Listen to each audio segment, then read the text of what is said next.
배경으로 한 영화들을 혹시 보신 적이 있을 겁니다. 저도 뭐 몇 개 본 것 같은데 빠삐용 오래된 영화인데 그것도 재미가 있었고, 아마 또 쇼생크 탈출이라는 그 영화도 아마 이런 보신 분이 계실 겁니다.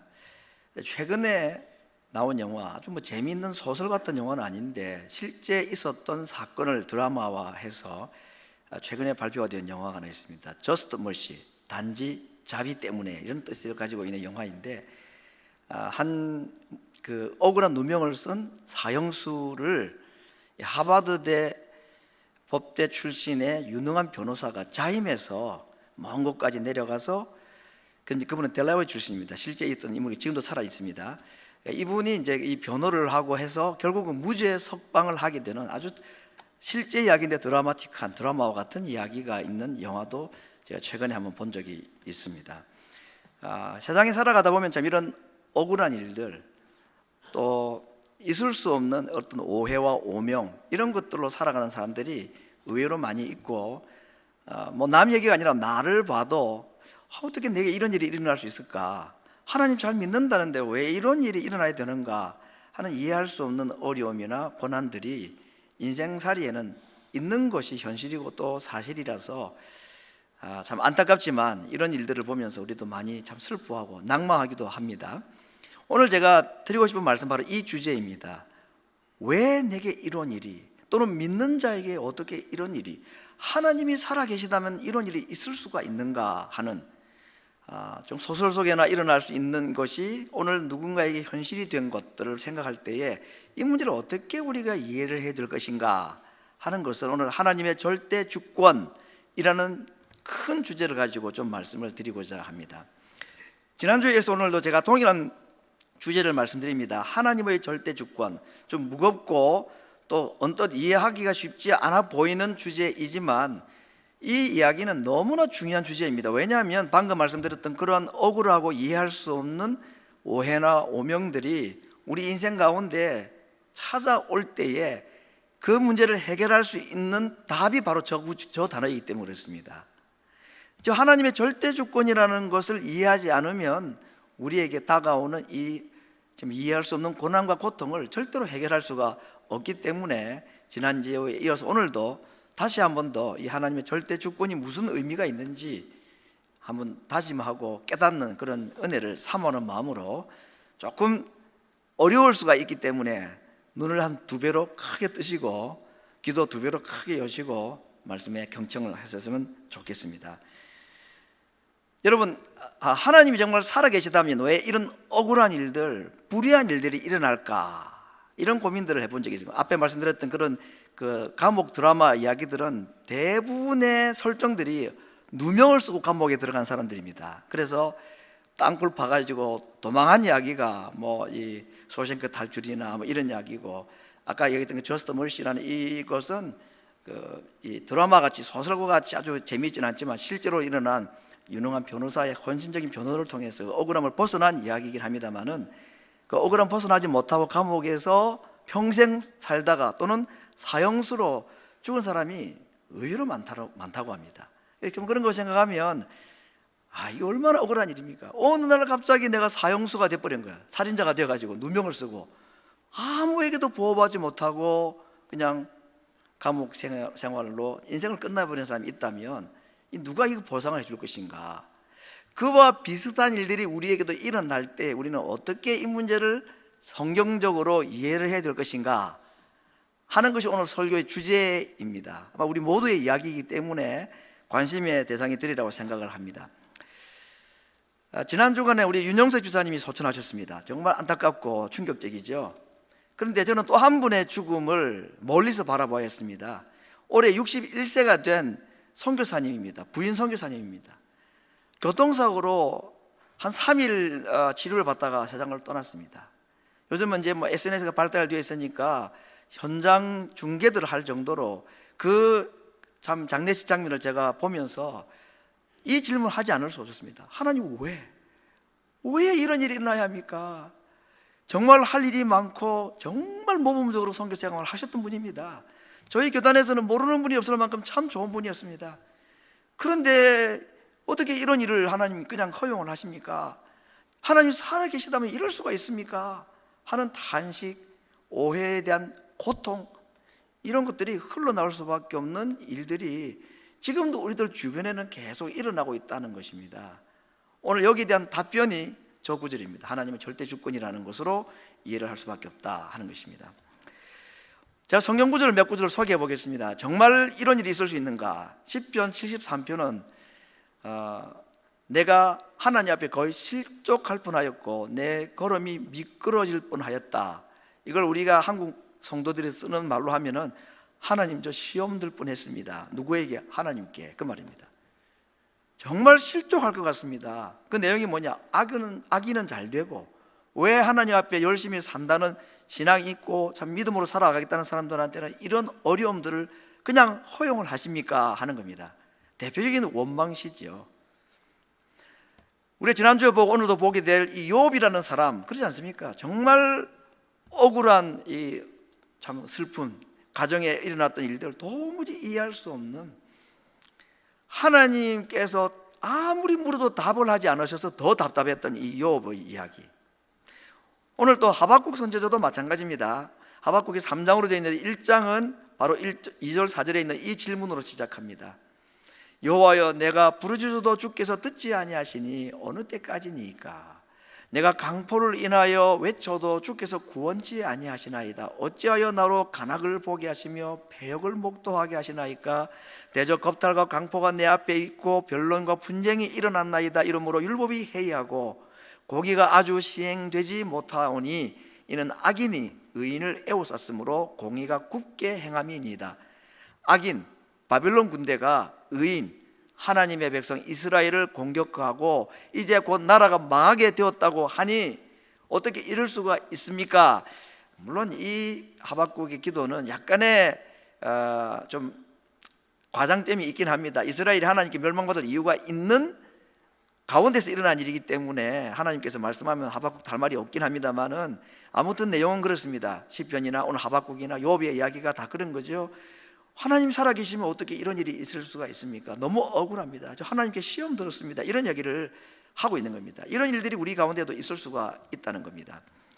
여기에 대해서 세 가지 정도로 어떤 믿는 자들이 답변을 해보려고 합니다. 하나님이 계시다면 왜 죄가 있는가? 악이 있는가? 왜 불공평함이 있는가? 첫 번째는 원죄론이라고 할 수 있는데 쉬운 이야기입니다. 아담 하와가 선악과를 따먹고 하나님께서 인간들에게 주신 선물 중에 가장 큰 선물 중에 하나가 이 자유라는 겁니다. 자유의지라는 겁니다. 내 뜻대로 하나님을 섬길 수도 있고 하나님을 떠날 수 있는 것, 정말 참 무서운 이야기이지만 선악과를 따먹을 수 있는 자유도 하나님이 주셨습니다. 결국 그것을 그렇게 사용을 해버리는 바람에 에덴 동산에서 쫓겨나고 그의 아들들은 형이 동생을 죽이는 일이 벌어졌고 그 이후로 인간 세계에는 이 죄라는 것, 악이라는 것이 들어와서 어쩔 수 없이 이 세상이 끝날 때까지 내가 살아가는 동안에는 이 악과 선의 갈등이나 이런 모순들은 안고 살아갈 수밖에 없는 것이다. 죄 때문이다. 자, 일어나는 세상의 모든 불합리하고 불공정한 이야기, 이해할 수 없는 이야기의 원인을 죄에 두고 있습니다. 맞는 것 같죠? 여러분, 이렇게 답을 해버리면 반론을 못합니다. 너무 간단하고 너무 쉬운 답변입니다. 그런데 욥에게 만약에 하나님께서 너 인간 세상에 죄가 있기 때문에 그런 어려움 당한다, 정말 60대의 선교 사역을 한참 할 분이 세상 떠났을 때 남들이 다 묻습니다. 하나님 왜 이런 일이 있습니까? 하나님께서 그 죄 때문이야 그렇게 말해버리면 예, 그렇게 간단한 것이군요 하고 이해가 될 것 같습니까, 여러분? 너무 쉬운 답변이죠. 무릎을 딱 치면서 이제 알겠습니다, 말씀해 주셔서 고맙습니다, 감탄이 별로 안 나옵니다. 참 말은 맞는 것 같은데 뭔가 좀 시원치 않습니다. 어떤 사람도 이렇게 말합니다. 이것도 정말 말장난이죠. 세상은 이 악과 선이 함께 공존하는 것, 어둠이 있고 빛이 있는 것처럼 악이 있고 선이 있는 것이다. 그래서 어두움이 빛을 더 드러나게 되고 밤의 어두움이 아침에 떠오르는 태양빛을 더 밝게 해주고 밤안의 어두움이 별빛을 더 반짝이게 하듯이 이 땅의 악과 죄와 이런 어두움들이 선과 의를 더 드러나게 된다. 하나님 이 두 가지를 병행해서 이 세상을 이끌어 가신다. 이것도 완전 말장난 같습니다. 억지 같습니다. 억장이 무너지는 오해나 고통 가운데 있는 사람에게 이 이야기가 답이 될 수가 없다는 겁니다. 오늘 답은 절대 주권론입니다. 결국 하나님께서 모든 것을 다스리고 계시고 주권적으로 역사하신다 이 이야기인데, 저건 더 억지 아닌가 싶지만 오늘 제가 이 부분의 말씀을 좀 드리고자 합니다. 성경에 있는 말, 저자로 말하면 이제 바울이 될 것이고, 이 바울의 이야기를 신학적으로 또 신앙적으로 참 잘 풀어서 설명한 분이 여러 사람이 있는데 그 중에 탁월한 한 사람은 역시 칼빈인 것 같습니다. 오늘 이 칼빈이 바울의 이 신학 이론을 가지고 하나님이 계시다면 왜 이 세상에 어렵고 억울한 일들이 있는가를 이 절대 주권론을 가지고 설명을 하는 것을 제가 소개를 하고자 합니다. 조금 딱딱할 수는 있지만요, 우리 인생에 실제적으로 필요한 말씀이기 때문에 귀도 두 배로, 눈도 두 배로 키우셔가지고 조금 집중을 해주시면 좋겠습니다. 자, 첫 번째, 이 칼빈이 말하는 또는 바울이 말하는 이 인생의 고난의 이유에 대한 하나님의 주권론, 첫 번째 이것입니다. 하나님 없이는 아무것도 없다. 모든 것이 하나님께서 만드신 것이다. 그거 다 아는 이야기인데 맞습니다. 근데 왜 이것이 중요하냐?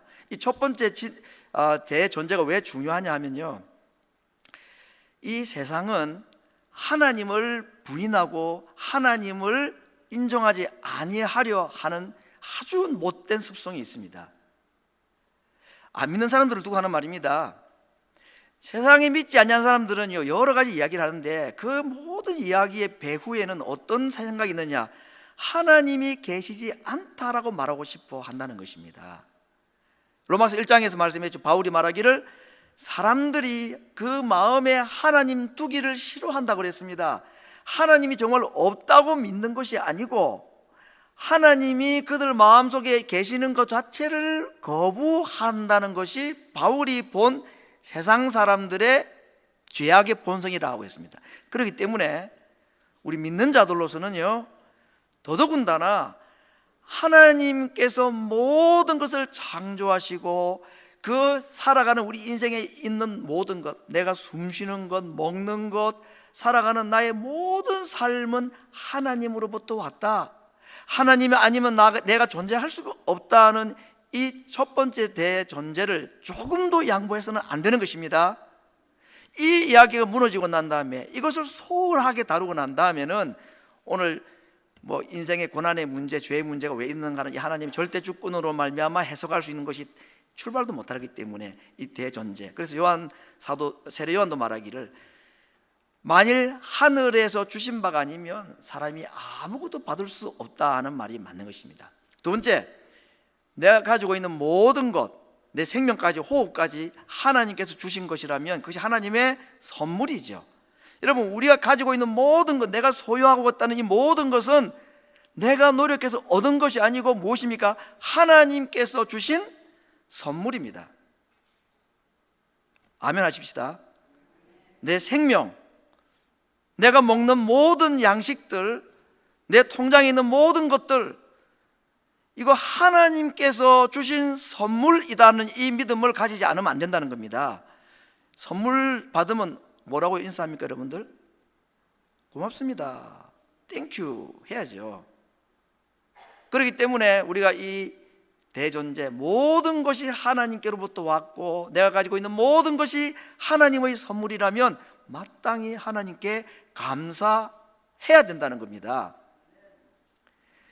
그런데 감사를 잘 안 하면 하나님께서 어떻게 하시는지 아십니까?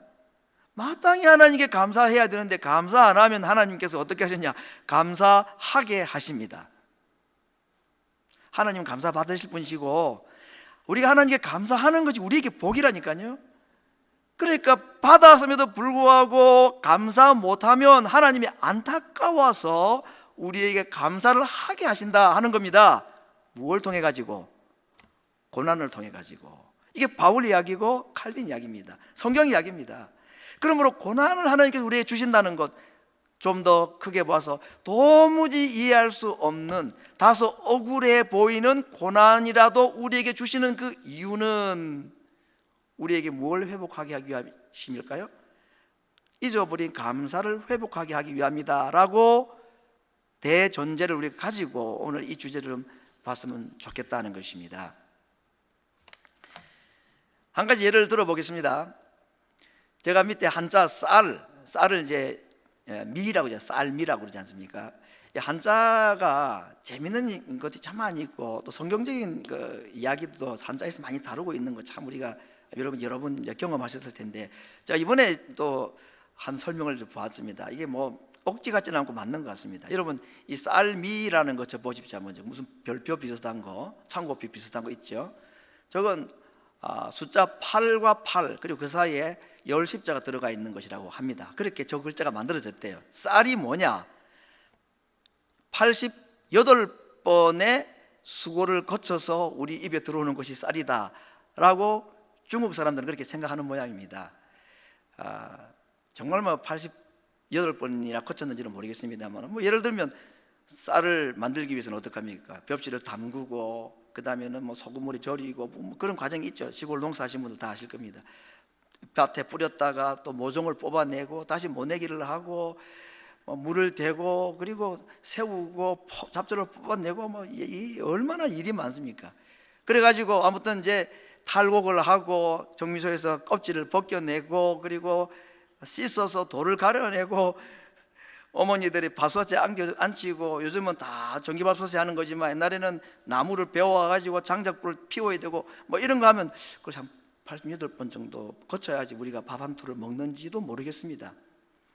아무튼 이 글자를 가지고 좀 설명하는 것은 너무나 당연하고 평범하고 옛날 분들이야 다 보릿고기라는 게 있었다 그러지만 우리는 그게 뭔지도 모르고 그러지만은 여러분 이 한 번의 밥을 먹음에 있어서 이런 많은 수고들이 거쳐왔다는 거, 이걸 뭐라는 게 하나님께 주셨다는 거 아닙니까? 여러분 반찬 중에 제일 맛있는 반찬이 무엇입니까? 배고픔입니다. 시장이죠. 아무리 맛있어도 배부르면 별로 맛있는지 모르지만 아무리 맛이 없는 반찬, 뭐 반찬도 없고 물 한 그릇과 밥을 먹어도 이 시장이라는 반찬이 있으면 배부르게 먹고 맛있게 먹을 수 있다는 거 아닙니까? 하나님께서 우리에게 인생의 배고픔이라는 것을 주시는 이유는 뭘까? 고난이라는 걸 주시는 이유가 뭘까요? 맛을 더하기 위함이다. 무슨 맛? 살맛. 건강할 때는 몰랐는데 건강을 잃어버리고 나면 내가 하루 살아간다는 이 자체가, 하루의 생명이 내게 주어졌다는 이 자체가 얼마나 소중한지. 시한부 인생을 살아가는 투병하는 분들은 아침에 눈을 뜨고 나에게 또 하루의 삶이 주어졌다는 그 자체가 살만 나는 겁니다. 정말 감사할 수밖에 없죠. 영원히 내 시간이고 내 것이라고 생각했던 것이 점점 내 것이 아니라 내 것이 점점 없어져 가고 있다는 것을 알 때에 순간순간마다 하나하나마다 하나님께 감사할 수밖에 없는 것입니다. 비록 그 끝나가는 인생의 길이를 더 연장하지 못해서 다른 사람들보다 일찍 세상을 떠난다 할지라도 하나님을 믿는 백성들에게는 그 이후에 또 다른 생명이 기다리고 있다는 것을 생각할 때에 하나님께서 우리에게 이 인생의 역경이나 고난을 통해서 우리에게 감사하게 하시고 우리에게 하나님의 살아계심을 고백하고 살맛 나게 하기 위하여 하시는 일이다 라고 우리가 좀 받아들였으면 좋겠습니다. 뭐 성경적으로 아주 고상한 얘기를 하지 않아도 그냥 이런 말씀을 통해서도 우리가 한번 이 고난의 의미가 감사와 직결되어 있다는 것, 그것을 우리가 한번 깨닫고 또 고백했으면 좋겠다는 생각이 들어집니다. 네 번째, 이 고난에 대해서 바울이나 칼빈이 하는 이야기는 이 고난이라는 것이 다 일시적이다. 모든 고난은 잠시 일시적이다. 왜? 하나님께서 이 고난을 주신 이유가 뭐라 그랬습니까? 여러 가지 말씀 중에 오늘 주제로 말한다면 잊어버린 감사, 못하는 감사하기 위함이 아닙니까? 그렇죠? 고난은 그거 하라고 주신 것이 전부이라고 목적이 전부라고 말하면 감사할 줄 알고 하나님께 고백할 줄 알면 그 고난을 계속 남겨둘 이유가 있습니까? 목적이 그것 때문인데 그 목적이 달성되면 거둬가는 게 맞죠. 그래서 고린도후서나 로마서에서 바울이 말한 것이 우리의 고난을 이렇게 말했습니다. 잠시 받는 환난이라고 그랬고 그 잠시 받는 환난마저도 어떤 것이냐? 가벼운 것이다, 경한 것이다. 무엇에 비하면 장차 얻게 될 영광에 비하면 짧은 것이고 가벼운 것이다. 장차 얻게 될 영광이라는, 이건 천국의 영광을 말할 것이고, 이 고난을 이겨난 이후에 이 땅에서 영광을 누리는 삶도 말할 것인데, 그것은 크고 영광스럽고 중하다, 굉장히 가치가 있고 무거운 것이다 라고 말합니다. 로마서 8장에서도 말합니다. 현재의 고난을 뭐라고 말합니까? 장차 우리에게 나타날 영광에 비교하면 비교 대상이 되지가 않는다. 욥도 그의 고난 가운데서 하던 유명한 고백이 이거 아니었습니까? 나의 가는 길을 오직 그가 아시는데 지금 내가 이런 어려움을 당하는 것은 그분이 나를 단련하시는 과정이다. 무엇을 만들기 위하여? 정금으로 만드시기 위한 단련하는 과정이고 재련하시는 과정이다 라고 믿고 나면, 이 감당할 수 없는 이 욥이 당했던 이 엄청난 고난마저도 바울의 고백에 의하면 가벼운 것이고 짧은 것이고, 이 고난 이후에 얻게 될 영광에 비하면 이건 정말 짧고 가벼운 것이다, 얼마든지 감당할 수가 있다라고 말할 수 있다는 것이 이 고난에 대한 바울과 칼빈의 이야기라고 할 수가 있습니다. 마지막으로 그러면은 이런 일들을 통해서 하나님께서는 고난을 통해서 이런 억울하고 이해할 수 없는 일들을 통해서 우리에게 뭘 하기를 원하시느냐? 환난 중에 즐거워하기를 원하신다 그랬습니다. 여러분 잘 단어를 보시길 바랍니다. 이런 고난과 환난, 이해할 수 없는 고통이 우리에게 찾아올 때에 이거 하나님께서 나에게 감사를 하게 하기 위해서 주시는 가벼운 고난이구나, 우리가 참 가볍게 말한다는 것이 쉽게 할 수 있는 표현 아닙니다. 정말 감당할 수 없는 정도의 고난이죠. 욥의 고난이 어떻게 가벼운 고난입니까? 그렇게 말할 수는 없는데도 불구하고 이 고난을 우리에게 주신 것은 환난 끝나고 난 후에 즐거워하기 위함입니까? 환난 중에 즐거워하기를 원함이라 했습니다. 우리는 그렇게 할 수 있습니다. 하나님은 우리로 하여금 환난이 끝나지 않았음에도 불구하고 하나님의 절대 주권을 믿고 고난 가운데, 환난 가운데 즐거워하고 기뻐하게 하실 수 있는 분이심을 우리에게 말씀하십니다. 하박국 1장 2장을 통해서 하박국이 하나님께 한 이야기가 이것입니다. 하나님, 왜 우리가 기도하고 민족을 위해서 하나님께 간구해도 응답하지 않습니까? 왜 이런 어려움이 우리에게 있습니까? 이게 1장 이야기입니다. 2장에서는 뭐라고 말하냐면, 내가 하나님이 도대체 뭐라고 답하시는지 한번 들어봐야 되겠다. 욥도 그랬죠. 하나님 뭐가 잘못됐습니까? 왜 이럽니까? 라고 하나님께 막 물었는데 하나님 답 안 해주셨잖아요, 그죠? 근데 나중에 이제 답하셨습니다. 하박국도 하나님께 막 왜 이럽니까? 라고, 그래서 기도를 하나님께 하고 난 뒤에 답을 듣고 싶어서 내가 높은 곳에 올라가고 성망대에 올라가서 내가 하나님께 귀를 기울이고 들어보겠다고 하는 이야기가 2장에 나옵니다. 그러고 난 뒤에 2장 3절 4절에서 하나님께서 하박국에게 하시는 말씀입니다. 5가지를 말씀합니다. 이 묵시는 정한 때가 있다. 종말이 속히 이를 것이다. 이것은 반드시 이루어진다. 절대로 거짓되지 않다. 그러므로 더딜지라도 늦게 일어난다고 낭심하지 말고 반드시 기다려라. 이 더딘다는 게 뭐냐? 정한 때라는 게 뭐냐? 이스라엘의 멸망과 회복에 관한 이야기입니다. 반드시 회복할 때가 온다. 그러므로 믿고 기다려라.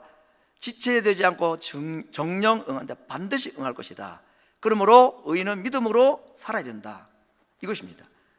이것이 이스라엘의 멸망, 이해할 수 없는 이스라엘의 멸망, 악인이 어떻게 하나님의 백성을 이렇게 힘들게 하고 멸망시키도록 그냥 내버려 두십니까? 이해할 수 없는 이 하박국의 질문에 대한 하나님의 답변이 있습니다. 여러분, 오늘 여기에 5가지 환난과 관련된 하나님의 약속의 말씀 우리가 한번 기도하며 듣기를 원합니다. 세상의 모든 일에 하나님의 때가 있다고 그랬습니다. 그것이 내 생각과 다를 수는 있지만 하나님의 때가 반드시 있고, 그리고 하나님께서는 이스라엘의 멸망도 말씀하셨지만 70년 후에 회복도 말씀을 하시면서 반드시 이루어진다라고 말씀하셨습니다. 환난은 가벼운 것이고 일시적인 것이고 짧은 것이다 라고 말씀하시고, 그 환난 이후에는 환난 중에도 기뻐할 수 있는 것으로 하나님께서 우리에게 회복시켜 주신다는 이 약속, 반드시 일어날 일이기 때문에 우리는 그 하나님의 약속을 들었을 자로서는 어떻게 해야 될까요? 환난 중에 기뻐하고 그 약속을 믿는 믿음으로 살아야 되는 것입니다. 비록 우리가 이 땅의 환난 가운데 있다 할지라도 믿음으로 구원받은 자는 믿음으로 살아야 하고, 하나님의 은혜로 구원받은 자는 하나님의 은혜로 살아야 될 자들이라는 것입니다. 하나님의 백성들에게 정말 필요한 것은 이 믿음이라고 그랬습니다. 그러므로 우리가 환난 가운데 하나님의 약속을 믿을 수 있는 믿음을 구하는 것이 가장 지혜로운 기도입니다. 병이 있을 때에, 가정에 어려움이 있을 때에, 물질적인 어려움이 있을 때에 병 낫기를 위하여, 물질을 위하여 기도하는 것 나쁘지 않습니다만은, 그러나 그런 어려움을 주시는 이유가 우리에게 감사를 회복하게 하기 위함이고, 우리가 경험하지 못한 더 영광스러운 것을 경험하기 위함인데, 그러기 위해서는 우리에게 무엇이 필요하다고 그랬습니까? 건강이 필요하고 물질이 필요한 이전에 우리에게 그 하나님의 약속을 믿는 믿음이 필요하다고 그랬기 때문에, 모든 환난 가운데 우리가 기도할 첫 번째 기도의 제목은 믿음입니다. 하나님의 절대 주권과 당신의 약속을 믿을 수 있는 믿음을 주시옵소서 라고 기도해야 된다는 것입니다. 이렇게 할 때에 하나님께서는 정말 우리에게 환난 중에 기뻐하고 즐거워할 수 있도록 해 주실 것이라고 약속을 하신 것입니다. 사랑하는 성도 여러분, 하나님께서 정해놓으신 때에 이런 약속을 우리에게 주실 때에 우리는 어떻게 고백할 수 있는가? 오늘 하박국 본문에 있었던 3장 17절에서 19절의 말씀으로 우리는 하나님께 이렇게 고백할 수가 있을 것입니다. 비록 무화과나무가 무성치 못하고 포도나무에 열매가 없고 감람나무 소출이 없고 밭에 식물이 없고 우리의 양 외양간에 소가 없을지라도 나는 여호와를 인하여 즐거워하고 나의 구원의 하나님을 인하여 기뻐하리로다. 그 하나님이 나를 사슴의 발과 같이 힘있게 하실 것이다 라고 하박국은 왜 이런 어려움이 우리에게 있습니까? 라고 원망했던 기도를 이런 찬송으로 끝나는 것이 이 하박국서의 장면인 것입니다. 성경에 나오는 많은 사람들, 오늘 제가 5명의 사람을 소개하려고 하는데, 이들이 환난을 다 당하고 이해할 수 없는 고난을 당하였던 자들이었는데, 이들이 어떻게 그 환난이나 이해할 수 없는 어려움들을 이겨냈는가? 결국 아브라함의 이야기를 통해서 제가 말씀을 드리고 싶은 것이 메시아 신앙이다, 예수님 신앙이다 하는 것입니다. 이 모든 사람들은 구약의 인물들임에도 불구하고 그 어려움들을 이겨낼 수 있었던 것은 예수님 때문이었다. 한번 보겠습니다. 첫 번째, 아브라함 100세에 얻은 아들, 아마 뭐 10몇 살 되었을 때겠죠. 번제로 드리라. 이 있을 수 있는 이야기입니까? 이거 얼마나 감당하기 어려운 이야기입니까? 근데 아브라함이 순종을 했습니다. 일전에 말씀드린 것 같이 두 가지 이유 때문이죠. 첫 번째는 부활신앙 때문이라 그랬죠. 번제로 불탄 제가 된 아들을 살려준다고 믿었습니다. 이삭 대신에 다른 아들 하나 더 주시겠지가 아니라 그 죽은 아들을 다시 살려주신다고 믿고 했다고 히브리서 기자는 고백했다고 그랬습니다. 두 번째, 그가 모리아산으로 출발할 때부터 아들에게 뭐라고 말합니까? 번제할 어린 양이 어디 있습니까? 할 때 여호와 일의 신앙을 그가 고백했죠.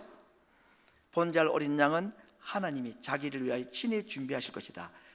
하나님이 자기를 위하여 친히 준비하신 어린 양, 예수님 이야기죠. 그가 얼마나 그걸 깊이 깨달았는지는 모르겠습니다만은 우리는 이것이 의심의 여지가 없고 두 번 고민할 필요도 없이 아브라함이 말한 저 준비하신 어린 양은 하나님의 어린 양 예수님이라는 사실을 압니다. 그러므로 아브라함이 도무지 받아들일 수 없는 혼란한 하나님의 명령, 100세에 얻은 아들을 죽여 번제로 드리라는 이 말씀에 그 혼란을 이길 수 있었던 것은 예수님의 부활과 어린 양 되신 예수님을 믿는 신앙 때문이었다고 우리는 추론할 수 있는 것입니다. 인생의 모든 문제의 해결책은 예수 그리스도에게 있다 하는 것입니다. 두 번째, 시편 기자, 아마 다윗이라고들 추측을 하고 저는 그렇게 보고 싶습니다만은 73편의 그 시편 기자가 도무지 이해할 수 없는 왜 악인은 흥하고 하나님의 백성은 이렇게 어려움 당합니까? 라고 했을 때 그가 마지막에 한 고백이죠. 내가 성소에 들어갔을 때의 악인의 결국을 알았다고 했습니다. 마지막에 하나님께서 선과 악을 하나님이 마지막에 심판하시는구나. 성소, 신약적으로 말하면 예수님을 말합니다. 예수님이 참 성전으로 오셨다고 그랬습니다. 세 번째, 욥의 신앙, 우리가 지난주에 살펴본 내용들입니다만은 16장과 19장에 유명한 메시아 신앙이 있다고 했습니다. 하나님께 아무리 자기의 억울함을 호소하도 해도 왜 나이가 어려운 일을 당하는지 이유라도 좀 말씀해 주십시오 할 때에 침묵하셨을 때에 하나님을 향하여서 가졌던 그의 고백이 이것이었습니다. 지금 내 말을 하나님이 듣지 않으시고, 아니 들어도 내게 말씀하지 않으시는데 중간에 누군가가 계실 것이다. 지금 나의 증인이 하늘에 계시고 나를 대신해서 하나님께 말씀해 주시고, 하나님께서 내게 직접 말씀하지 않지만 그 중간에 있는 중보자 되신 분들께 말씀해 주시는 중보자가 지금 높은 곳에 계시다. 예수님 이야기라는 것을 확실히 우리가 이해할 수밖에 없는 유명한 말씀이죠. 19장은 더합니다. 내가 알기에 나의 구속자가 살아계시고 후일에 그가 땅 위에 서실 것이다. 언젠가 예수님이 이 땅에 육체를 입고 오실 것이라는 것을 어렴풋하게 그가 믿고 그렇게 고백한 것입니다. 이것 때문에 그가 욥이 이해할 수 없는 고난을 이길 수 있었던 이유였습니다. 하나님을 그가 보지 못하고 듣지 못하자 그가 붙잡았던 분은 누구냐? 중보자, 증인. 지금은 눈에 보이지 않지만 언젠가는 이 땅에 서시게 될 그분 때문에 욥은 자기의 고통과 고난 가운데 이겨낼 수 있었다는 것입니다. 그 이후에 하나님께서 음성으로 욥에게 나타나서 말씀하신 이후에 42장에서 그가 유명한 고백을 하지요. 이전에는 제가 죽게 귀로만 듣고 살았는데 이제는 제가 눈으로 봅니다. 지난주에 말씀드렸듯이 욥이 하나님 보았습니까? 자기가 말하는 중보자가 육체를 입고 올 거라는 거에 중보자를 보았습니까? 못 보았죠. 그만큼이나 확실한 하나님의 살아계심을 그가 믿었다 하는 말인 것입니다. 육체로 오실 주를 눈으로 본다. 예수님 성육신 사건에 대한 어렴풋한 짐작 또는 기대감, 우리는 얼마든지 이 말씀을 그렇게 이해할 수밖에 없는 것입니다. 네 번째 사람은 또 전에도 말씀드렸습니다마는 다니엘의 세 친구 이야기입니다. 느부갓네살 왕이 신상을 만들어서 절하라, 절하지 않으면 다 불 속에 집어넣는다고 할 때에 이 세 친구가 뭐라고 말하였죠? 우리는 왕이 불문불 속에 집어넣어도 하나님이 우리를 다시 건져주시고 살려주실 줄로 믿습니다 그랬습니다. 잘 들으십시오. 왕이 우리를 불문불 속에 집어넣으려고 그래도 하나님이 우리를 불 속에 안 들어가게 할 줄로 압니다 그렇게 말하지 않았습니다. 들어가지만 건져주실 줄로 믿는다고 그랬습니다. 대단하죠? 근데 더 놀라운 건 그 다음 말씀 아닙니까? 우리는 믿는데 혹시 하나님께서 무슨 뜻이 있어서, 절대 주권적인 뜻이 있어서 그렇게 아니하신다 할지라도 우리는 왕에게 절하지 않습니다 그렇게 말했습니다. 그래서 불 속에 들어갔을 때에 어떤 일이 벌어졌습니까? 네 사람이 춤을 추었다고 그랬습니다. 하나님의 절대 주권을 믿는 자들은 불 속에서 누군가와 함께 춤출 수 있는 특권을 주시는 하나님의 약속인 것입니다. 그 한 분이 누구냐? 신의 아들과 같다고 표현했던 그 한 분이 누구냐? 많은 신학자들은 장차 오실 그 욥이 말했던 언젠가 육체로 이 땅에 서실 그분, 이위 되시는 하나님이 인간의 육체의 모습을 가지고 그들 가운데 계셨다는 것을 거의 다 인정을 하고, 그건 우리에게 너무나 기분 좋은 상상이고 또 추론이 될 수 있는 것입니다. 임마누엘 아닙니까? 하나님이 우리와 함께 계신 거 아닙니까? 누가? 예수님이. 다니엘의 세 친구는 바로 그 메시아를 통해서 이해할 수 없는, 왜 하나님 잘 섬기는데 우리를 건져주시고 살려주시지 않고 불 속에 집어넣습니까? 원망할 만한 그 상황에서 불 속에 들어갔을 때 하나님께서 그들과 함께 주셨습니다. 마지막 오늘 하박국, 그가 말하기를 내게 가진 것이 없고 무화과나무, 포도나무, 감람나무, 밭에 소출이 없고 외양간에 소와 양이 없다 할지라도 누구를 인하여? 여호와를 인하여 내가 즐거워한다 그랬습니다. 이 여호와라는 말은 결국 회복하실 분이라는 약속을 믿는 믿음이었습니다. 지금 우리가 망할 것이다, 그러나 70년 뒤에 하나님께서 약속하신 대로 우리를 다시 회복시켜 주실 그 하나님, 아직 회복 전이지만 왜 하나님을 인하여 즐거워합니까? 그 하나님의 약속을 믿기 때문이다고 말하고 있는 것입니다. 결국 오늘 하나님에게 이런 하박국이 하는 고백, 나는 이런 환경 가운데서도 여호와를 인하여 즐거워하리로다 하는 이 여호와라는 말 대신에 우리가 넣을 수 있는 또 다른 이름은 예수님입니다. 하나님께서 오늘 이 하박국의 고백을 통해서 우리들에게 이렇게 말씀하시고 약속하시는 것입니다. 지금 우리 삶이 이해되지 못하고 도무지 있을 수 없는 환경 가운데 있다 할지라도 예수 그리스도를 내가 너희들에게 보낼 테니 그 예수님을 인하여 즐거워하라라고 우리에게 말씀하시고, 내가 너희를 예수님으로 인하여 즐거워하게 해 주겠다는 약속을 해 주시는 것입니다. 구약에 있는 이 많은 믿음의 선진들이 어렴풋하게 알듯 말듯 고백했던 메시아, 이위 되시는 하나님, 그분을 우리는 알고 있고 이미 우리 마음속에 모시고 있습니다. 지금 우리 눈에 보이지 아니한다 할지라도 조금 더 의심하지 아니할 수 있는 것은 그 예수님이 성령으로 우리 안에 지금도 계시다고 말씀했습니다. 우리는 아브라함이나 욥이나 다니엘의 세 친구나 하박국 선지자보다도 더 확실한 약속을 이미 받은 자들입니다. 우리 가운데 그들이 어렴풋하게 고백하고 장차 오실 그 예수님을 통해서 어려운 문제들을 이겨냈던 그들과는 달리 우리에게는 그 약속이 이미 주어져 있고 우리 속에 영원히 떠나지 아니할 것이라고 약속하신 그분을 우리 속에 모시고 있는 것입니다. 그러므로 우리는 그들보다 더 확실하게 이해할 수 있는 고난과 고통 가운데서 하나님의 절대 주권과 그분의 약속을 믿고 기뻐하고 즐거워할 수 있는 마땅한 자격을 가진 자들이고 마땅한 이유를 가진 자들이라는 사실을 기억해야 될 것입니다. 사랑하는 성도 여러분, 혹시 이 시간 우리의 삶을 돌아보고 또 지금의 내 삶을 돌아볼 때에 이해할 수 없는 일들, 하나님이 살아계시다면 어떻게 저에게 이런 일을 허락하신단 말입니까? 하는 그런 원망할 만한 일들이 있습니까? 오늘 구약의 선지자들이 오늘 또 하나님께서 우리에게 하시는 약속으로 이 문제에 대한 답변을 찾기를 원합니다. 모든 일에 하나님의 때가 있고 하나님은 이 모든 일을 실수 없이 이끌어 가시는 분이심을 믿으시기를 바랍니다. 절대 주권자이신 그분께서 우리에게 감사를 회복하시고 우리에게 영광스러운 하나님의 다스림을 경험하기 위해서 우리에게서 자기가 주셨던 것을 잠시 가져가신 대신에 그 빈자리에 하나님 자신을 우리에게 주시기 위해서, 우리가 가지고 있는 그것이 계속 있어가는 하나님이 혹시 계실 자리가 없어서 그것을 잠시 가져가시고 그 빈자리에 하나님 자신이 들어오시기를 원하셔서 우리에게 있는 것을 가져가신지 모르겠습니다. 하나님은 실수 없는 분입니다. 절대로 무능하신 분이 아닙니다.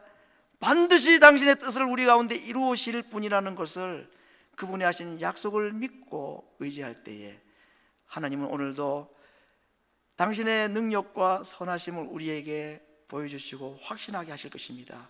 실수 없으신 하나님, 시건치 아니하신 하나님, 절대로 약속하신 것을 잊지 않으시고 반드시 실행하시는 그 하나님, 구약의 선지자들이 어렴풋하게 믿었던 그 약속, 우리 가운데 성령으로 확실하게 주신 그 약속임을 믿고 여호와로 인하여 즐거워하고 예수님으로 인하여서 감사하고 기뻐하는 하나님 백성 되기를 위하여서 오늘도 절대 주권자로 우리에게 오셔서 말씀하시는 하나님 앞에 믿음으로 순종하고, 주님, 제게 필요한 것은 믿음입니다. 오늘 우리에게 말씀하시는 이 약속 믿을 수 있는 믿음을 저에게 더하여 주옵소서라고 기도함으로 하나님의 영원한 통치와 다스림을 이 땅에서 경험하고